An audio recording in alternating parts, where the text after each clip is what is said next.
Good evening, members of press. I just want to join my majority leader in also really condemning the status that the media has been put in. You cannot have news happening afterwards, especially in a digitized era. What if anything happens in Parliament and you are not there? What happened? What is the source of information? Media must be inside Parliament. You have to know what goes on inside Parliament. Yeah.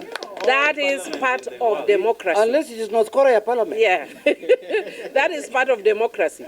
And with an opening of space, democratic space, we cannot be going backwards as a country. So we will guard that very, very passionately about media freedom. And media freedom is not just about you sitting here in a corner. It's about you being able to access news where news is happening. So can you imagine if we come here and we start narrating to you that you know there was somebody dancing outside? Is that what news is that? Or there was somebody spitting? Is that news? You have to see it yourself, because otherwise people will mislead you. Or somebody was walking naked. You have to see it for yourself to give objective, fair, and accurate information to the public. But having said that, I just want to say in adherence to the concept of separation of powers, I want to disagree very strongly with the Speaker when he says that we cannot question the Parliament or the Speaker, and that what Parliament does cannot be questioned. That is not correct. Otherwise, we would as well bury the concept of separation of powers, which operates under a system of checks and balances. It's a creation of the Constitution. Yes, Parliament is a creation of the Constitution, and so we must follow the Constitution. If we go against the Constitution, the courts have to put us back in line, whether we agree with the court or not. As Azimio, we have disagreed with the court many times before, but we have respectfully agreed. Disobeyed. Including the Supreme Court. Exactly. The presidential elections. Including the ones who are calling us hot and all those. But we respectfully disagreed with them, but we have not disrespected them. But having said that, I also just want to say that if there is one thing that the Speaker started at the onset, he said that he does not wish to stand on appeal of a High Court decision, and that he is not in any way doing that. But in effect, that's exactly what he did. Because what then has he done? If you have gone against a decision of the High Court, you have actually you have done an appeal against the High Court.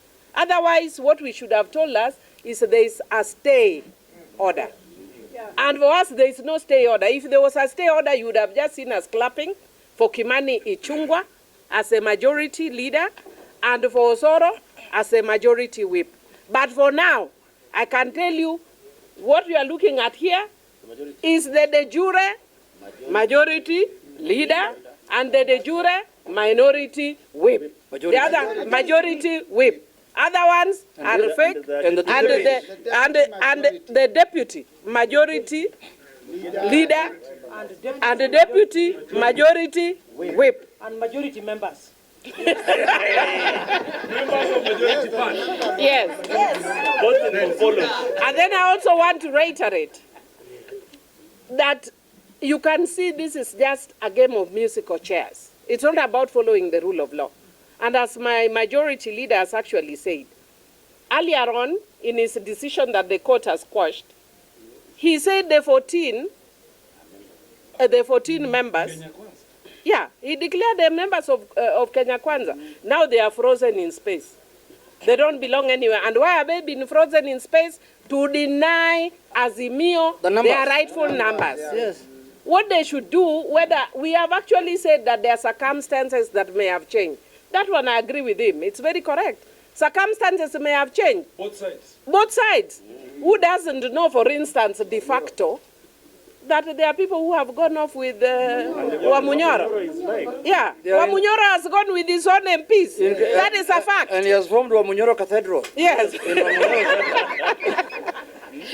Oh, you know, it's also good to have a majority leader that makes you laugh like this. Not the other one.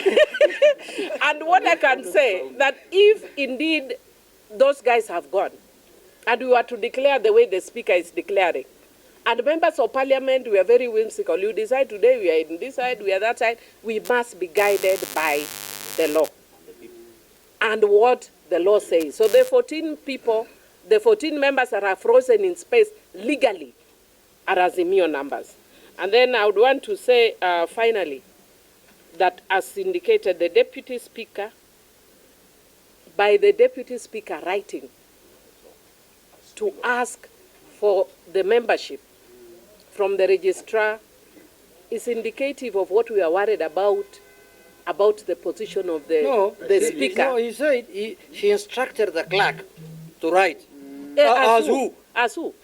And that is what we are saying about the issue that the court has raised about biasness. Yes, biasness that the court spoke about. And I'm glad that the Speaker actually noticed an anomaly. Other than notice one anomaly that because of the hurried nature, that I send a letter written minority because the Parliament has not given me correct ones, written majority. We don't print our own. If they had printed for me, majority would have done. But the other anomaly that the Speaker has actually highlighted is that not only is it a problem for the Speaker to be sitting substantively as a leader of a party. You can see the consequences. But now he has even added his deputy. He has also crucified the deputy that she's also guilty of the same. And perhaps the courts need to get us, needs to pronounce itself to that as well. And as Azimio, as we had indicated, this is not the end. We have withdrawn our members from the House Business Committee, and that's not the end. And we are doing a lot. Yes, and that's not the end. We are going to take further action. Thank you.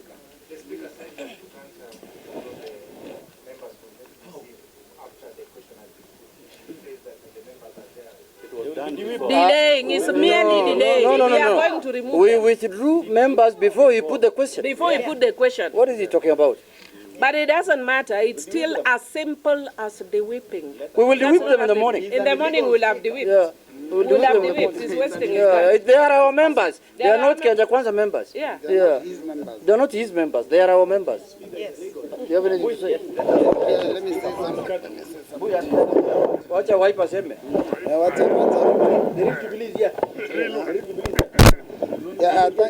Thank you. I think the majority leader and the majority whip have said almost all that can be said. But I just want to add that, the media seem to have picked this thing before. Because in a headline of a few days ago, we saw the headline saying that the Speaker is biased. Now today, we've actually confirmed. Yesterday's deliberations, I noted that he was very particular in blocking some of us from speaking. And even when we were allowed to speak, he kept interjecting. And I want to tell the Speaker, it's bad manners. It's important to allow members to speak because the Speaker doesn't cast a vote and is not supposed to have an opinion. The Speaker is supposed to allow the House to run, and then the decision is made by the House. But yesterday we noticed that he kept interfering, he kept blocking members, he kept advising members, and that's really not his work. So I want to say that finally it's unfortunate that we are here because of the indiscipline of people that are elected who keep jumping ship. And you saw yesterday when I made reference to our leader Raila Odhiambo, the Right Honorable, when he was dissatisfied with the party where he was at that time, he actually defected, he resigned, went back and sought a fresh mandate from the people. But this what is happening in Kenyan Parliament today under the leadership of the Speaker now is that he can entertain members to quickly say that they have just jumped ship to another side, which without even reference to the people that brought them to the House. So I want to say, let us have sanity in the House. Let us respect the Constitution, and more importantly, let us respect court orders. Court orders are not supposed to be debated and a question put in the House on court orders. When the court, because of that issue that has been raised, the separation of powers, when the court issues an order, that order or a ruling, that ruling has to be respected. I think they are mistreating us, maybe because they think our leader is going to Addis. We shall be taking instructions from Addis Ababa. Then number two, we want to promise Kenyans today that we will end the impunity in Parliament. It will come to an end. We promise you. Left Jubilee, then you ask questions. Nataka kuzungumza kwa Kiswahili.